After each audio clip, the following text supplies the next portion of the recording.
And this was designed, and this is part of the pathology of authoritarianism, right? I'm the father of the nation. We remember this in the first two speeches by Mubarak during the revolution. I'm the father of the nation, right?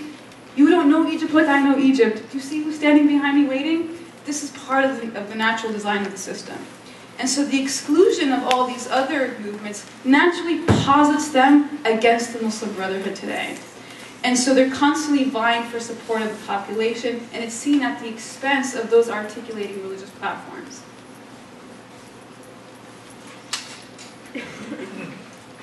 So historically, the Muslim Brotherhood has been the only party to systematically endure the political and institutional constraints of the state. So when we think about opposition, they're the only game in town. So this allows for a history to reduce the role of religion in politics to not the role of religion in public or private life, but the role of religion as opposition to the state and what the state's going to become. And so what the revolution did is that it turned the political landscape into, the revolution today, not in its beginning, into a symbolic struggle over the future of Egypt, namely of Islamist forces versus liberal and secular forces.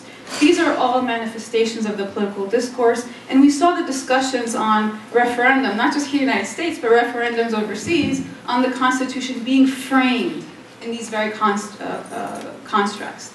If we look at the March 19th referendum of last year, the referendum had to do specifically with the seat of the presidency, and specifically with the seat of the vice presidency, since they hadn't had one since Anwar Sadat. But the discourse was framed in, if you vote against the amendment, you're voting against the Constitution. And the Constitution has an article called Article 2 that says Sharia is the law of the land. And so if you're voting against the referendum, you're voting against the Constitution. That Constitution was written by Mubarak. And so symbolically it became, if you vote against the referendum, you're voting against religion. And why are these frames so palpable? They're easily divisive. And they continue to move the discourse away from republicanism or the republican future of Egypt to one that's framing the future of Egypt as this very symbolic struggle over religion. Why is this important? Why is it important for us to talk about this today? When we think about Egypt and the Middle East and our foreign policy, it's usually framed in two lenses, through Egypt-Israeli relations and through Islamists. And today, those two lenses are coming together through the lens of reactionary religion. And in many regards, they're increasingly becoming this one lens.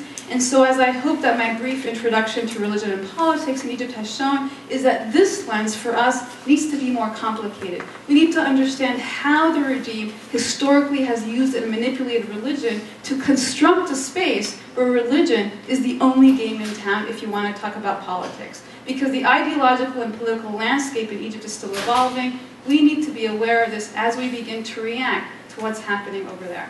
Thank you.